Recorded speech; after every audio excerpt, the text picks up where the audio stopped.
চলো না একটু ভিতরের দিকে যাই। এইখানেই ঠিক আছে, বেশি ভেতরে যাওয়া ভালো না। এত ভয় পাচ্ছ কেন শ্রাবণী? আচ্ছা তোমরা এমন করছো কেন? আমরা তো এখানে আনন্দ করতে এসেছি। আরে ডার্লিং, আনন্দ তো করবোই, কিন্তু একটু অন্যভাবে।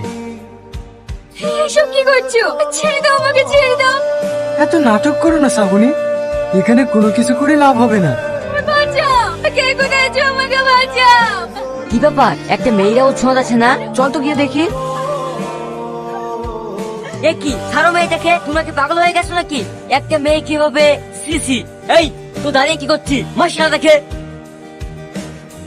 এই থাক থাক, এভাবে মারিস না, ওরা এভাবে মারলে মরে যাবে। ছেড়ে দে, শিক্ষা হলে এটাই হবে। এই তুই এই পাড়ার রামেশ চাচার মেয়ে না? এইসব মেয়েরা এরকম হয় ভালো, ছোট ছোট পোশাক পরবে আর বাপ মায়ের কথা শুনবে না, পড়াশোনা করবে না। এমন মেয়ে থাকার থেকে না থাকাই ভালো। ছি। মা, তুমি আমাকে ক্ষমা করে দাও। কেন রে মা, কি হয়েছে? রিয়াজ আমাকে মিথ্যে কথা বলে একটা নির্জন জায়গাতে লেগে, তারপরে আমি আর বলতে পারছি না মা।